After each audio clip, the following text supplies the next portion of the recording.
जय यीशु बच्चों, हम पुनः अपने धर्म प्रशिक्षण श्रृंखला को आगे बढ़ाने के लिए एक और हमें मौका मिल रहा है। प्रभु ईश्वर को हम इसके लिए धन्यवाद देते हैं। तो आइए इस पाठ में आगे बढ़ने से पहले एक छोटी सी प्रार्थना करेंगे। हे पिता ईश्वर, हम आपको पुनः धन्यवाद देते हैं कि आपने हमें जो महामारी फैली हुई है उससे बचाए रखा है और अपने वचनों को सुनने के लिए हमें चुना है। हे ईश्वर, हमें अपने पवित्र आत्मा से अनुग्रह कर ताकि हम आपके वचनों को सुन सके और उसे समझ सके और आपके बताए हुए मार्ग पर आगे बढ़ सके। आमीन। तो बच्चों, हमने पिछली कड़ी में 5वां पाठ आरंभ किया था। वो कौन सा था? दृढ़ीकरण संस्कार। और ये दृढ़ीकरण संस्कार जो है आपने नहीं लिया है, पर इसके बारे में आपको जानना आवश्यक है। हाँ, तो हमने जाना था कि कैसे पवित्र आत्मा पुराने नियम में सृष्टि के आरंभ से ही सक्रिय है। कैसे सृष्टि की रचना जब नहीं हुई थी तब से पवित्र आत्मा पृथ्वी को आकार दिया और उसे एक रूप दिया, और किस तरह इज़राइलों की मदद के फिरौन की दास्ता से मुक्त होने में पवित्र आत्मा के द्वारा ही मूसा उनको उनके दास्ता से, फिरौन की दास्ता से मुक्त करके बाहर ले आए। और पवित्र आत्मा की मदद से, शक्ति से देखते हैं कैसे राजा दाऊद और राजा सुलेमान अपने प्रजा की देखरेख की। तो पुराने व्यवस्थान में पवित्र आत्मा बहुत सारी जगहों में हम देखेंगे उनकी सहायता की, उनकी अगुवाई की। अब हम जानेंगे पवित्र आत्मा की कृपा किस प्रकार प्रभु यीशु के ऊपर रही, किस प्रकार प्रभु यीशु पवित्र आत्मा की शक्ति से सुसमाचार का प्रचार किया। हाँ, तो प्रभु यीशु के जीवन में पवित्र आत्मा की भूमिका हम जानते हैं। पवित्र आत्मा के द्वारा ही माता मरियम गर्भवती हुई, और यूहन्ना बपतिस्मा द्वारा जब प्रभु यीशु बपतिस्मा ले रहे थे तब पवित्र आत्मा स्वर्ग से उतरकर एक कपोत के रूप में उसके प्रभु यीशु के ऊपर ठहर गया। फिर प्रभु यीशु जो है पवित्र आत्मा से अभिषिक्त होकर पूरे फिलिस्तीन में सुसमाचार का प्रचार किया, और पवित्र आत्मा की शक्ति से ही उन्होंने बहुत सारे चमत्कार किए। हाँ, तो पवित्र आत्मा प्रभु यीशु को हर घड़ी, हर मोड़ पर उनकी सहायता की, चमत्कार करने में, लोगों के बीच में ईश्वर के बारे बताने में, उनको उनके पास लाने में। और प्रभु ईश्वर अपने स्वर्गारोहण के पूर्व अपने शिष्यों से वादा करते हैं कि वे उनके लिए एक सहायक भेजेंगे, वो पवित्र आत्मा के रूप में, जो उन्हें मार्गदर्शन करेंगे, उनको कलीसिया को संचालित करने में मदद करेंगे।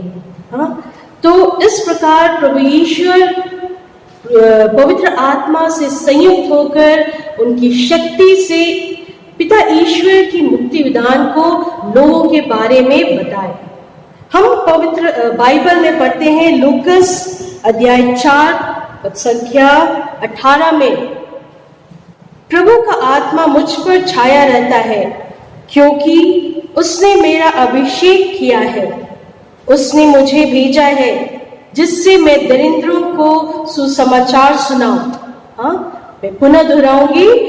लूकस के में हम पढ़ते हैं अध्याय 4 पद संख्या 18 में, प्रभु का आत्मा मुझ पर छाया रहता है क्योंकि उसने मेरा अभिषेक किया है, उसने मुझे भेजा है जिससे मैं दरिद्रों को सुसमाचार सुनाऊं।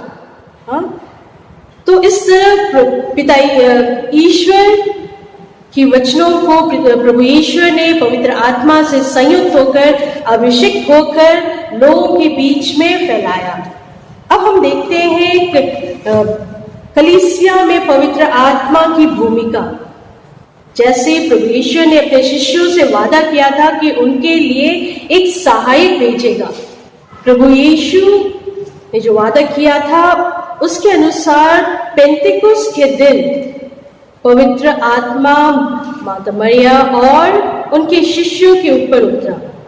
ये हम पढ़ते हैं बाइबल में प्रेरित चरित्र में अध्याय 2 पद संख्या 1 से 4 में।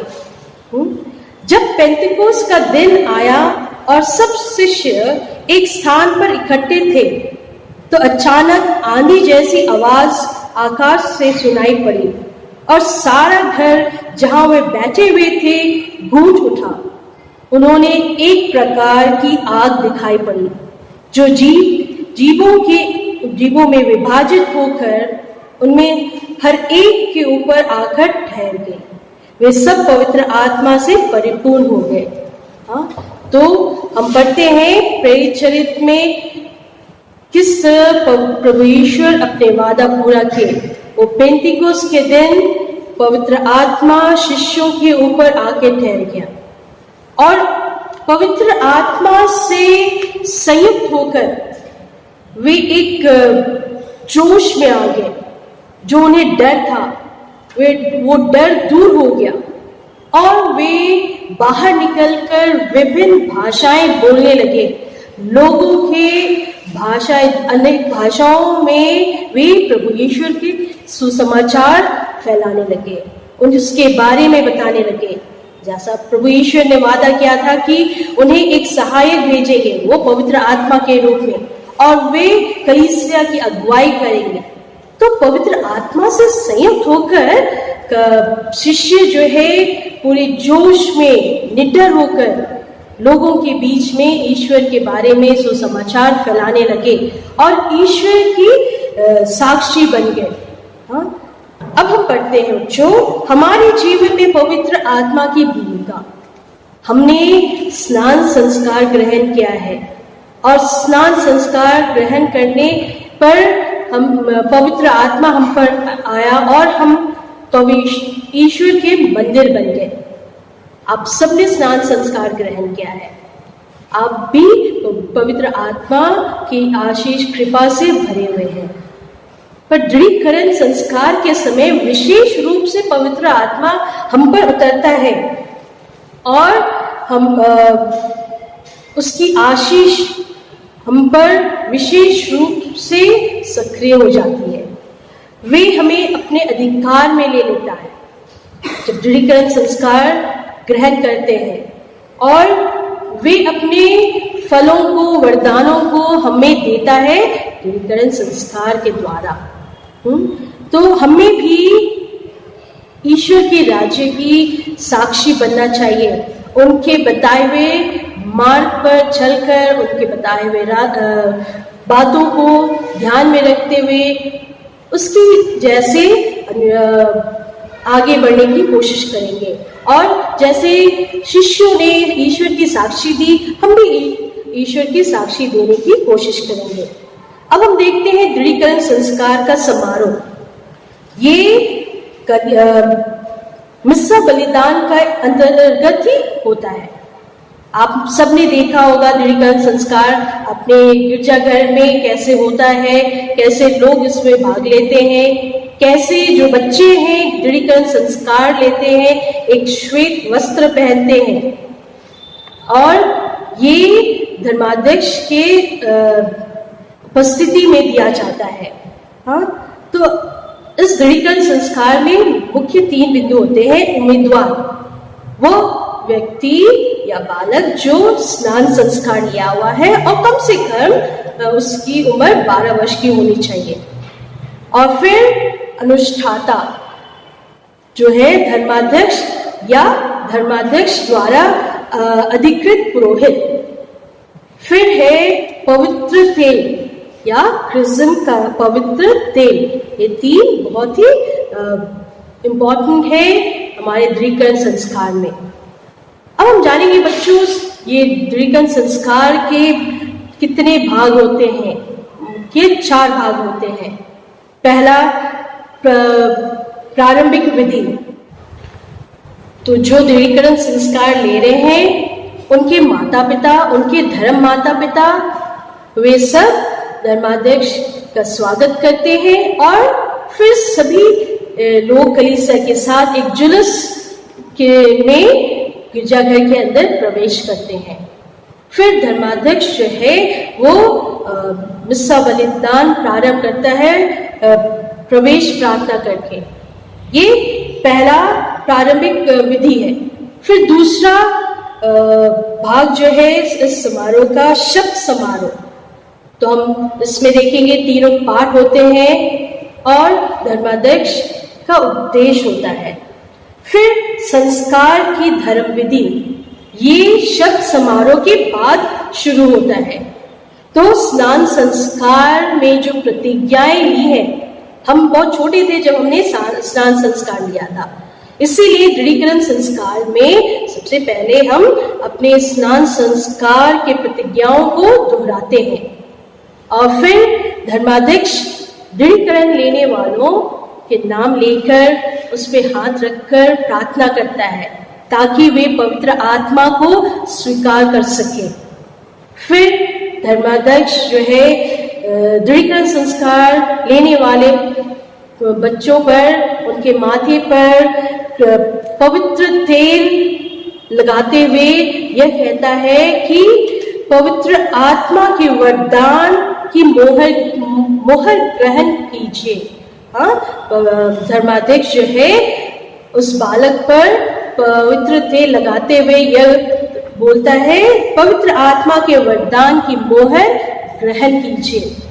तो बच्चों, आप ये भी देखेंगे कि जब जो बच्चा या बालक दृढ़ीकरण संस्कार ले रहा है तो उसके धर्म माता पिता उसके आजू बाजू खड़े रहते हैं और जब धर्माध्यक्ष उसके माथे पर तेल लगाता है तो धर्म माता पिता में से कोई एक उसके दाहिने कंधे पर हाथ रखते हैं। वो है एक, उसने जो हमारे धर्म माता पिता है हमें प्रभु ईश्वर के मार्ग में आगे बढ़ने में मदद करते हैं, वो हमारे साथ रहते हैं। हाँ, तो इस तरह तीसरा जो भाग है इस समारोह का वो समाप्त होता है। फिर समापन विधि, आखिरी जो है वो समापन विधि, इसमें हम देखते हैं अंतिम आशीर्वाद द्वारा धर्माध्यक्ष जो दृढ़ीकरण ले रहे हैं उससे विशेष आशीष देते हैं और फिर वो कहते हुए इस मिस्सा का अंत करते हैं, आप लोग विदा ले, प्रभु की शांति साथ रहे। तो इस प्रकार हम इस दृढ़ीकरण संस्कार के भाग देखे। कितने भाग हैं? 4 भाग होते हैं। हाँ, तो बच्चों आइए आज हम संकल्प लें। आपने तो दृढ़ीकरण संस्कार नहीं लिए हैं, आप लोगे तो संकल्प ले कि मैं भी पवित्र आत्मा को ग्रहण करूंगा और दृढ़तापूर्वक प्रभु ख्रीस्त का साक्ष्य दूंगा। तो आप सभी दृढ़ीकरण संस्कार अवश्य ग्रहण करेंगे और प्रभु ईश्वर के साक्ष्य देंगे। तो इस प्रकार बच्चों हमारा 5वां पाठ खत्म होता है।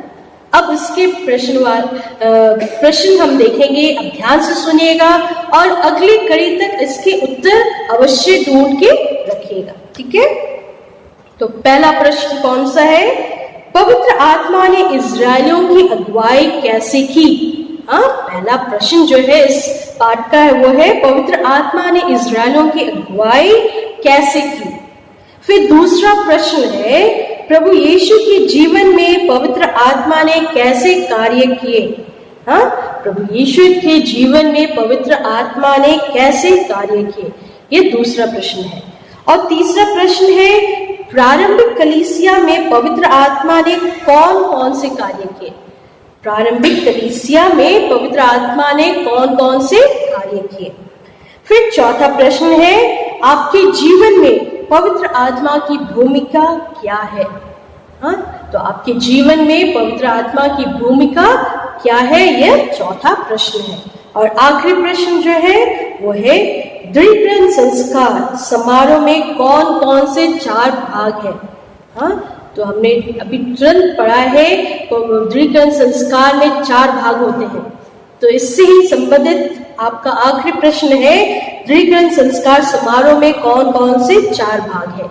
तो कुल आपके पास 5 प्रश्न हैं जिनके उत्तर आपको ढूंढ के रखना है। तो इस पाठ के ज्ञान वर्धन बातें देखते हैं। पवित्र आत्मा पिता ईश्वर तथा पुत्र से संयुक्त है। फिर दूसरा जो है, पवित्र तेल क्रिस्म की आशीष पुण्य बृहस्पतिवार के पवित्र मिस्सा बलिदान के समय होती है। फिर तीसरा ज्ञानवर्धन बात है, कलीसिया का जन्म पेंतिकुस के दिन हुआ था। तो कलीसिया का जन्म कब हुआ था? पेंतिकुस के दिन हुआ था। फिर पेंतिकुस अर्थ क्या होता है? पेंतिकुस का अर्थ है 50वां दिन। तो ये है इस पाठ से संबंधित ज्ञानवर्धन बातें। अब हम देखेंगे, आपको कुछ वाक्य देंगे कंठस्थ करने के लिए। ये बाइबल से लिया गया है, तो आप बाइबल खोल के देख सकते हैं। संत योहन के 14 अध्याय पद संख्या 16 से 17। वो क्या है? मैं पिता से प्रार्थना करूंगा और वह तुम्हें एक दूसरा सहायक प्रदान करेगा जो सदा तुम्हारे साथ रहेगा। वह सत्य का आत्मा है जिसे संसार ग्रहण नहीं कर सकता, क्योंकि वह उसे ना तो देखता और ना पहचानता है। तुम मुझे पहचानते हो क्योंकि वह तुम्हारे साथ रहता और तुम में निवास करता है। तो ये वाक्य आप अवश्य कंठस्थ करने की कोशिश करेंगे। फिर दृढ़ीकरण संस्कार द्वारा मसीह हमें किस प्रकार कार्य करते हैं? किस प्रकार हमें कार्य करते हैं? दृढ़ीकरण संस्कार द्वारा मसीह हमें पवित्र आत्मा तथा उनके वरदानों द्वारा कार्य करते हैं। तो इन वाक्यों को आप कंठस्थ अवश्य करें। तो इस प्रकार बच्चों, हमने पवित्र बाइबल में पढ़ा कैसे पिता ईश्वर ने जैसे वादा किया था, प्रभु ईश्वर ने वादा किया था पवित्र आत्मा भेजने के लिए, और पवित्र आत्मा कैसे पुराने नियम में भी लोगों की अगुवाई की, प्रभु यीशु की अगुवाई की, और हमारी भी हमारे जीवन में हर एक मोड़ में पवित्र आत्मा हमारे साथ रहता है और हमारी अगुवाई करता है। तो इस पाठ के द्वारा हमने ये जाना। तो आप अवश्य ये पाठ पढ़ेंगे। हाँ, तो आइए इस पाठ को हम अंत करते हैं छोटी सी प्रार्थना के द्वारा। हे पिता ईश्वर, आपकी अगुवाई के लिए आपको धन्यवाद, आपके पवित्र आत्मा के लिए आपको धन्यवाद, आपके वरदानों के लिए आपको धन्यवाद देते हैं। हे पिता ईश्वर, आपसे प्रार्थना करते हैं कि हमेशा आप हमारी अगुवाई करिएगा और हमें आपसे दूर होने ना देना। हमें हर प्रकार की बुराई से, महामारी से बचाए रखे, ताकि आपकी महिमा हर प्रतिदिन हम कर सके। आमीन।